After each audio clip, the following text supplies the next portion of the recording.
Hello everyone, আসসালামু আলাইকুম। সজনে ডাঁটা মাছ দিয়ে রান্না করি আর বা চচ্চড়ি করি। সবথেকে আমার কাছে মুসুরির ডাল দিয়ে সজনে ডাঁটা রান্না করলে বেশি ভালো লাগে। আমি আজকে খুব সহজভাবে সজনে ডাঁটা দিয়ে মুসুরির ডাল রান্না করব।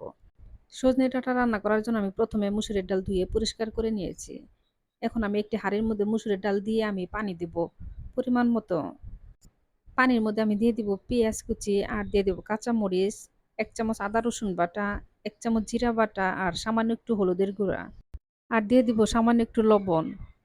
এখন আমি ঢাকনাটা ডেকে ডাল সিদ্ধ করে নেব। এইখানে কিন্তু আমি একবারে পানি দিয়েছি আর দ্বিতীয়বার কোনো পানি দিব না।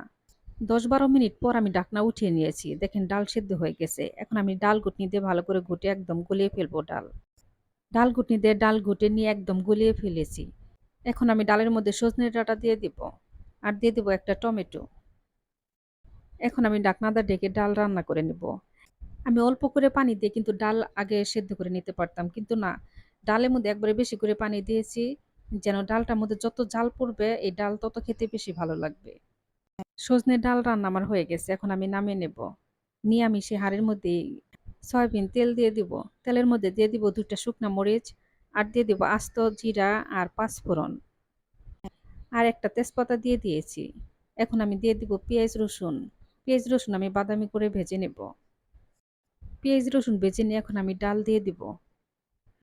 এই সজনের ডাল কিন্তু আমি ভুনা, ভুনা করব। আমি বেশি পাতলা করব না ডাল। আপনারা চাইলে পাতলা করেও রান্না করতে পারেন। এখন আমি উপরে দিয়ে দিব ধনিয়ার পাতা। ধনিয়ার পাতা দিয়ে আমি ২ মিনিট ঢেকে রেখে দেব। চুলার জাল বাড়িয়ে দিয়ে। আমার এই সজনে ডাঁটার ডাল যদি আপনাদের ভালো লাগে তাহলে অবশ্যই আমার ভিডিওতে একটা লাইক, একটা কমেন্ট আর একটা শেয়ার দিয়ে দিবেন।